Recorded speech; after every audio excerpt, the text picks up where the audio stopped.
Hello बच्चों, जैसे कि आप सबको पता है कि आपका इंग्लिश का पेपर कंप्लीट हो गया है और उसके बाद आपका जो नेक्स्ट एग्ज़ाम है वो साइंस का है। और साइंस में अगर आपको अच्छे मार्क्स तो बच्चों हम लोग कहते हैं कि 80 मार्क्स लाने हैं, तो मैंने आपके लिए कुछ स्ट्रेटजी प्लान की है। उसके अकॉर्डिंग आप चलिएगा और उन टॉपिक्स को आप पढ़ेंगे तो आपके मार्क्स श्योर अच्छे आएंगे। तो सबसे पहले हम लोग जब भी हम कोई सब्जेक्ट जब एग्जाम टाइम में रिवीजन करना स्टार्ट करते हैं तो हम पहले उसका ब्लूप्रिंट देखते हैं। तो सबसे पहले तो मैं आपको साइंस का ब्लूप्रिंट दिखाता हूँ। जैसे भी हमें पता है कि साइंस हमारी 3 पार्ट में डिवाइड है, फिजिक्स, आपकी केमिस्ट्री और बायो। इन 3 पार्ट में आपकी साइंस डिवाइड है क्लास 10th की। तो अगर हम देखें चैप्टर वाइज ब्लूप्रिंट क्या कहता है, तो जो आपका केमिस्ट्री का पहला चैप्टर है केमिकल रिएक्शन एंड इक्वेशन, यहाँ पे इक्वेशन भी था। तो इसमें से 1 मार्क्स का बच्चों 3 क्वेश्चन आएंगे, इसमें से 3 मार्क्स का 1 क्वेश्चन आएगा। ठीक है, ऐसे ही आपका एसिड बेस एंड सॉल्ट है, इसमें से 1 मार्क्स के आपके 3 आएंगे। ठीक है, उसके बाद ऐसे ही मेटल एंड नॉन मेटल है, इसमें से आपका बच्चों 1 मार्क्स का 1 आएगा, फिर 2 मार्क्स का आएगा, फिर 3 मार्क्स का आएगा, एक केस बेस्ड आएगा बच्चों। ठीक है, ऐसे ही कार्बन एंड कंपाउंड है, इसमें से 1 क्वेश्चन आपका 1 नंबर का है, फिर आपका 5 नंबर का 1 क्वेश्चन है। इस तरीके से आपका ये केमिस्ट्री कंप्लीट होता है और जिसका टोटल वैल्यू है आपका 25। ठीक है, इसके बाद फिर हम लोग बायो पे आते हैं। बायो में देखिए 1 मार्क इस चैप्टर से लाइफ प्रोसेस से 1 मार्क्स के 2 क्वेश्चन हैं, 2 मार्क्स के 2 क्वेश्चन हैं, 3 मार्क्स का 1 क्वेश्चन है। ठीक है, उसी तरीके से कंट्रोल एंड कोऑर्डिनेशन में आइए तो 1 नंबर का 1 क्वेश्चन है, 2 नंबर का 1 क्वेश्चन है। उसी तरीके से फिर रिप्रोडक्शन पे हम आएंगे तो 1 नंबर का क्वेश्चन है, एक 5 नंबर का क्वेश्चन है। Then after heredity and evolution पे आएंगे तो 1 नंबर के 3 क्वेश्चन हैं, 3 नंबर के 2 क्वेश्चन हैं। एक बच्चों इन दोनों चैप्टर से केस बेस्ड क्वेश्चन है। तो इस चैप्टर से, ठीक है, ये जो हमारा है ये फिजिक्स का पोर्शन है, तो यहाँ तक हमारा ये बायो है। फिर फिजिक्स पे आते हैं हम लोग, तो फिजिक्स में लाइट चैप्टर है, इसमें रिफ्लेक्शन एंड रिफ्रैक्शन से आपका 3 मार्क्स का 2 क्वेश्चन बन रहा है, फिर एक केस बेस बन रहा है। ह्यूमन आइज से आप देखिए तो आपका क्या है, 2 नंबर का ये क्वेश्चंस बन रहा है आपका। ठीक है, उसके बाद फिर आप देखिए इलेक्ट्रिसिटी में ये क्वेश्चंस आपके 1 नंबर के 2 क्वेश्चंस हैं, उसका 3, उसके बाद आपका 1 क्वेश्चन यहाँ पे 5 मार्क्स का बन रहा है।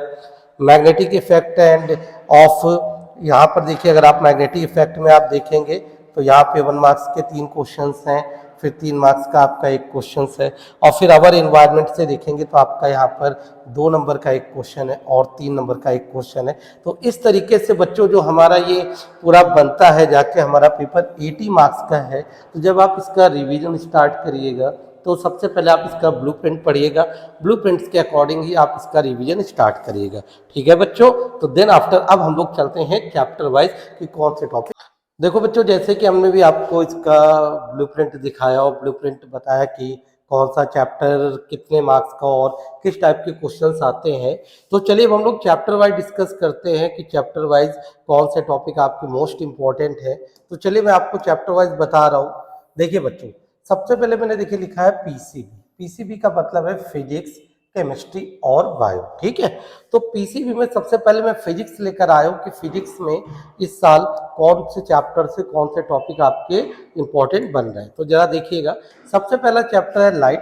ठीक, लाइट के 2 पार्ट है, एक रिफ्लेक्शन है और एक क्या है, रिफ्रैक्शन। ठीक है बच्चों, तो रिफ्लेक्शन और रिफ्रैक्शन में अगर देखा जाए तो सबसे पहला जो इंपॉर्टेंट टॉपिक आता है वो इनका रे डायग्राम। रे डायग्राम किसका, इमेज फॉर्मेशन का। इमेज फॉर्मेशन का रे डायग्राम, वो भी किसका, मिरर का और लेंस का। जैसे आपको पता है कि रिफ्लेक्शन मिरर का केस है और रिफ्रैक्शन लेंस का केस है। ठीक है, देन आफ्टर हमें क्या पढ़ना है, न्यूमेरिकल किस पर, मिरर फॉर्मूले पे और मैग्निफिकेशन पे। जैसा हमें पता है कि जो मिरर फॉर्मूला होता है वो होता है 1/f = 1/v + 1/u। ठीक है, ये हम इससे यूज करके फोकल लेंथ, इमेज की पोजीशन, ऑब्जेक्ट की पोजीशन फाइंड आउट कर सकते हैं। फिर हमें क्या करना, numerical based on lens formula and magnification. अब इसे सबको पता है कि जो लेंस फॉर्मूला होता है बच्चों, आप लोग को पता है वो ये होता है 1/f = 1/v - 1/u। तो इससे हम लोग क्या कर सकते हैं, इस पर भी न्यूमेरिकल हम लोग प्रैक्टिस करेंगे। Then after power of lens, और कुछ डेफिनेशन होती हैं जो इस चैप्टर की इंपॉर्टेंट हो सकती हैं। उन डेफिनेशन में से focal length, radius of curvature, pole, etcetera etcetera. तो ये बेसिक टॉपिक्स हैं जो आपको इस चैप्टर से पढ़ने हैं। देन आफ्टर हम आएंगे ह्यूमन आइज। ह्यूमन आइज पे जब हम आएंगे तो ह्यूमन आइज में देखिए, तो सबसे पहले क्या होता है ना बच्चों कि ह्यूमन आई का डायग्राम आपको अच्छे से आना चाहिए। इसके सारे फीचर्स, इसका कौन सा पार्ट क्या करता है, आप उसको देखोगे इसके डायग्राम, फिर इसके फंक्शंस, और सबसे इंपॉर्टेंट में अगर कोई चीज ज्यादा पूछी जाती है बच्चों, तो आपको पता है कि इसके डिफेक्ट्स पूछे जाते हैं कि इसमें मतलब जो हमारी आई है उसमें कौन कौन से डिफेक्ट होते हैं। तो ठीक है, उससे रिलेटेड क्वेश्चंस भी पूछे जाते हैं एग्जाम में। क्या क्वेश्चन उससे रिलेटेड पूछे जाते हैं, जैसे कि उससे रिलेटेड अगर मैं क्वेश्चन बताऊं तो जैसे आई में डिफेक्ट का आपको पता है कि मायोपिया हो गया, हाइपरमेट्रोपिया हो गया, प्रेसबायोपिया हो गया। ये जो डिफेक्ट्स आईज में होते हैं, इनको करेक्ट करने के लिए कौन से लेंस यूज होते हैं और इनके कॉजेस क्या है, किन की वजह से ये होता है, तो आप ह्यूमन आइज से ये तीनों जो आपके डिफेक्ट हैं इनको अच्छे से पढ़िएगा। ठीक है बच्चों। नेक्स्ट चैप्टर हमारा आता है इलेक्ट्रिसिटी। इलेक्ट्रिसिटी में क्या है कि सबसे पहले जैसे हमें, मैंने चाहता तो मैं पहले ये आपको ऊपर लिख सकता था कि ऑल फॉर्मूला, लेकिन मैंने सबसे इंपॉर्टेंट पहले लिखा, that is Ohm's law. Ohm's law आप पढ़ेंगे, इसका आप डेफिनेशन भी पढ़िएगा ओम्स लॉ का, और इसके साथ साथ इसके ग्राफ भी होते हैं, जैसे आई वी ग्राफ है, वी आई ग्राफ है, इनको बहुत अच्छे से आप प्रैक्टिस करिएगा। ठीक है, पावर की प्रैक्टिस करिएगा। रेजिस्टेंस को कौन कौन से फैक्टर अफेक्ट करते हैं, इस पर एक फॉर्मूला आपका बनता है, R equal to rho L upon A. ठीक है, इस फॉर्मूले पे न्यूमेरिकल एनसीईआरटी में भी दे रखे हैं, इसके एनसीईआरटी के न्यूमेरिकल भी आप क्या करेंगे, प्रैक्टिस कर लेंगे, तो आपका इस फॉर्मूले का एप्लीकेशन आ जाएगा। देन आफ्टर आपको इस चैप्टर में जो पढ़ना है वो रेजिस्टेंस है, रेजिस्टेंस कैसे कंबाइन होते हैं, series, parallel, combination, based, numerical. ठीक है, जैसे सीरीज का फॉर्मूला होता है R equal to R1 plus R2 plus R3 and so on. Parallel का होता है 1 upon R equal to this one. ठीक है बच्चों, तो इस तरीके से आपको सीरीज और पैरेलल कॉम्बिनेशन के जो न्यूमेरिकल्स हैं उनकी प्रैक्टिस करनी है। देन आफ्टर आप इसको अगर ध्यान से देखेंगे तो हीटिंग इफेक्ट पर आपको न्यूमेरिकल्स मिलेंगे, जूल्स लॉ पर, इनकी आप अच्छे से प्रैक्टिस करिएगा। और इसके बाद अगर मैं आपसे बताऊं तो आप देखिएगा जो मेन है कि मैंने लिख रखा है कि numerical based on all formula, मतलब कि चैप्टर के अंदर जितने भी न्यूमेरिकल फॉर्मूले हैं आप उन हर सब न्यूमेरिकल फॉर्मूले पे क्या करिए बच्चों, प्रैक्टिस करिए। तो जब आप उसके सारे प्रैक्टिस कर लेंगे तो आपको हर एक फॉर्मूला बहुत अच्छे से, आपको बिल्कुल प्रैक्टिकली नॉलेज उसका हो जाएगा। ठीक, तो ये तो रहा आपका इलेक्ट्रिसिटी। नेक्स्ट आपको बहुत इंपॉर्टेंट चैप्टर है मैग्नेटिक इफेक्ट। ठीक, मैग्नेटिक इफेक्ट्स में से क्या क्या पूछे जाते हैं, पहले तो magnetic field due to the current carrying straight wire यानी स्ट्रेट कंडक्टर, फिर मैग्नेटिक फील्ड, इसका सोलेनॉइड आपको पढ़ लीजिएगा अच्छे से। उसके बाद इसमें से आपका आता है फ्लेमिंग के रूल्स हैं, फ्लेमिंग लेफ्ट हैंड रूल्स हैं, इसको आप अच्छे से पढ़िएगा, इसका एप्लीकेशन भी है, उसको आप पढ़िएगा। और उसके बाद इसमें से आएगा आपका इलेक्ट्रिक मोटर, जैसे मैंने आपको दे रखा है कि इसमें फिर क्या होगा, आपका जो नेक्स्ट है वो इलेक्ट्रिक मोटर है। इलेक्ट्रिक मोटर का प्रिंसिपल क्या होता है, फंक्शन क्या होता है, इस टॉपिक को भी आप इस पे अच्छे से पढ़िएगा। तो इस तरीके से बच्चों हमारा फिजिक्स का कुछ इंपॉर्टेंट टॉपिक्स थे जो मैंने आपको बताया। ठीक, नेक्स्ट क्या होते हैं, हम लोग आएंगे केमिस्ट्री में। तो केमिस्ट्री की अगर हम बात करें, केमिस्ट्री टॉपिक की अगर हम बात करें तो केमिस्ट्री में जो हमारे इंपॉर्टेंट टॉपिक्स हैं बच्चों उनको आप देख लीजिएगा क्या है। जैसे देखिए, सबसे पहले तो केमिस्ट्री में आप टाइप्स ऑफ रिएक्शन, वैसे तो बहुत टाइप्स के रिएक्शन है लेकिन आप डिस्प्लेसमेंट, डबल डिस्प्लेसमेंट और डीकॉम्पोजिशन, इन तीनों रिएक्शन को विद एग्जांपल अच्छे से प्रैक्टिस करिएगा, और इनको कैसे आइडेंटिफाई करते हैं आप उनकी भी प्रैक्टिस करिएगा, इनको कैसे आइडेंटिफाई करते हैं कि कौन से रिएक्शन क्या है। ठीक है, उसके बाद इसी में से आपको एक और टॉपिक इंपॉर्टेंट है। ठीक है, ये हमारी जो हेडिंग है, ये हेडिंग बच्चों यहाँ पे नहीं होनी चाहिए थी, ये हेडिंग हमारी यहाँ होनी चाहिए थी, कोई बात नहीं। इसी में और एक टॉपिक है रिडॉक्स रिएक्शन। रिडॉक्स रिएक्शन को डिफाइन करना आप अच्छे से देख लीजिए, इसकी डेफिनेशन क्या कहती है।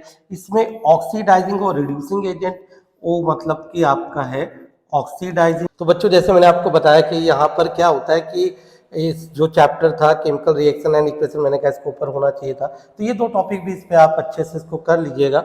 नेक्स्ट हमारा जो चैप्टर आता है बच्चों, दैट इज, हमने आपको बताया कि हमारा जो अगला चैप्टर है वो है एसिड बेस एंड सॉल्ट। ठीक है, उस चैप्टर का नाम है एसिड बेस एंड सॉल्ट। ये वो चैप्टर है और आप इसकी देखिए इसके क्या क्या टॉपिक इंपॉर्टेंट है। ठीक है, चलिए, कभी कभी सेटिंग में थोड़ा टाइम लग जाता है, कोई बात नहीं, ये भी हैबिचुअल होता है इसमें। तो देखिए बच्चों क्या है जो हमारा अगला टॉपिक है, अगला जो चैप्टर है that is acid base and salt. ठीक, तो इसमें क्या पढ़ना है, इसमें तो सबसे पहले आप एसिड और बेस की सारी केमिकल प्रॉपर्टीज पढ़ लीजिएगा। सारी केमिकल प्रॉपर्टीज मतलब होता है कि reaction of acid and base. ठीक है, जितनी भी रिएक्शंस हैं एसिड और बेस की सारी बहुत अच्छे से आप इनको पढ़ लीजिएगा। ठीक है, इंडिकेटर्स पढ़ लीजिएगा। जैसे इंडिकेटर्स में आपके 3 टाइप के होते हैं, एक नेचुरल होता है, एक सिंथेटिक होता है, एक ऑल फैक्ट्री होता है। तो इंडिकेटर्स को भी आप तीनों का एग्जाम्पल्स पढ़ लीजिएगा। उसके बाद इंडिकेटर डालने से कलर कैसे चेंज होता है, एसिड में क्या कलर होता है, बेस में क्या होता है, सॉल्ट में क्या होता है, ये आप पढ़ लीजिएगा। ठीक है, उसके बाद ये बहुत इंपॉर्टेंट है, जितने भी टाइप के आपके सॉल्ट हैं ये बहुत इंपॉर्टेंट है। मैं इसको अलग आपको बता दूं, जो सॉल्ट होते हैं ना, सॉल्ट की प्रिपरेशन, सॉल्ट की प्रॉपर्टीज, सॉल्ट के यूजेस, आप इन तीनों टॉपिक को ना बहुत ही अच्छे से पढ़िएगा। ये वेरी इंपॉर्टेंट टॉपिक है, वेरी वेरी इंपॉर्टेंट टॉपिक है, इसको आप ध्यान से पढ़िएगा। सॉल्ट इसलिए मैंने इसको लास्ट में बिल्कुल दे रखा था, इसकी प्रिपरेशन, प्रॉपर्टीज, और यहाँ पे मैं लिख देता हूँ इसके यूजेस, आप पढ़िएगा। तो इस तरीके से हमारा दूसरा चैप्टर कंप्लीट होता है, that is acid base and salt. Okay, next chapter पे हम लोग चलते हैं बच्चों। तो जो हमारा नेक्स्ट चैप्टर है दैट इज, नेक्स्ट हमारा जो चैप्टर है वो है मेटल एंड नॉन मेटल। तो मेटल एंड नॉन मेटल क्या कहता है, जरा देखिए आप। मेटल एंड नॉन मेटल की बात अगर हम करें तो देखिए, हाँ, मेटल एंड नॉन मेटल में सबसे पहले तो आप जितनी भी मेटल की रिएक्शंस हैं, जितनी भी मेटल्स की रिएक्शंस हैं, आप उनको अच्छे से पढ़िएगा। मेटल्स की रिएक्शन, ये मेटल एंड नॉन मेटल है।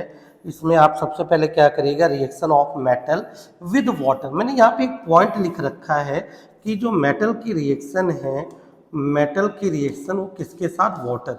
ये बहुत बहुत ब्रॉड एरिया है, मतलब कि कोई मेटल होती है जो कोल्ड वाटर से रिएक्ट करती है, कोई मेटल होती है जो हॉट वाटर से रिएक्ट करती है, कोई मेटल होती है जो स्टीम से रिएक्ट करती है। तो वेरिएशन बहुत है, तो इस टॉपिक को बहुत अच्छे से पढ़िएगा, मेटल की रिएक्शंस वाटर के साथ और एसिड के साथ, क्योंकि यहाँ पर एक प्रोसेस फिर आता है डिस्प्लेसमेंट। ठीक है, कि कौन से मेटल डिस्प्लेस करेगी हाइड्रोजन को, कौन सी नहीं डिस्प्लेस करेगी। तो इस यहाँ ये टॉपिक आपके लिए काफ़ी इंपॉर्टेंट बैठता है बच्चों। ठीक है, नेक्स्ट आयनिक बॉन्ड फॉर्मेशन, कैसे आयनिक बॉन्ड बनते हैं, उनके कैरेक्टरिस्टिक क्या होते हैं, इंपॉर्टेंट है। जैसे भी कोई भी है, मान लीजिए आपका NaCl आयनिक कंपाउंड है, तो आपका ये Na है, 1 2 3 4 5 6 7, इसने इसको इलेक्ट्रॉन ट्रांसफर किया, इस पर प्लस आया, इस पर माइनस आया। तो आप आयनिक बॉन्ड के क्वेश्चंस जो आयनिक बॉन्ड हैं, इनकी जो प्रॉपर्टीज हैं, इनके जो क्वेश्चंस हैं, ये भी बहुत इंपॉर्टेंट होते हैं कि आयनिक कंपाउंड जो होते हैं इनका मेल्टिंग और बॉइलिंग पॉइंट हाई क्यों होता है, आयनिक कंपाउंड वाटर में सॉल्युबल क्यों होते हैं। तो आप इनको भी अच्छे से पढ़िएगा। ठीक है, नेक्स्ट पे बच्चों हम लोग चलते हैं। तो ये हमने आपको मेटल नॉन मेटल के दोनों टॉपिक्स बताए, आप इनका स्क्रीनशॉट लेते जाइए, जिससे आपको ये टॉपिक थोड़ा और रिवाइज करते समय आपके लिए इजी लगेंगे। नेक्स्ट हमारा जो आता है बच्चों, इसी में मेटल विद वाटर हो गया। जो अगला है, आप देखिए जरा इसको ध्यान से। तो अगला क्या टॉपिक है बच्चों इसी मेटल नॉन मेटल में, extraction of metal, most important. This is the topic of metallurgy, this is the topic of metallurgy, how to metal extract from their ores. इसमें मैंने 2 वर्ड नहीं लिखे, एक था ओर्स और एक होता है गैंग। इन दोनों वर्ड्स को भी आप अच्छे से एक बार डिफाइन करना देख लीजिएगा, इनकी डेफिनेशन क्या होती है। फिर रिफाइनिंग ऑफ मेटल, यहाँ पे एक्सट्रैक्शन ऑफ मेटल में बहुत और भी टॉपिक्स आते हैं, जैसे रोस्टिंग है, जैसे कैल्सिनेशन है, एटसेट्रा एटसेट्रा आते हैं। ठीक है, उसके बाद रिफाइनिंग ऑफ मेटल में इलेक्ट्रोलिटिक रिफाइनिंग, मतलब कि मेटल 3 कैटेगरी की होती हैं। कोई कुछ मेटल्स जो होती हैं वो हाई रिएक्टिव होती, कुछ मॉडरेट होती, कुछ लो रिएक्टिव, तो सभी की आपको रिफाइनिंग अच्छे से पढ़ लीजिएगा, ठीक है बच्चों। फिर हमारा फोर्थ चैप्टर आता है कार्बन एंड इट्स कंपाउंड।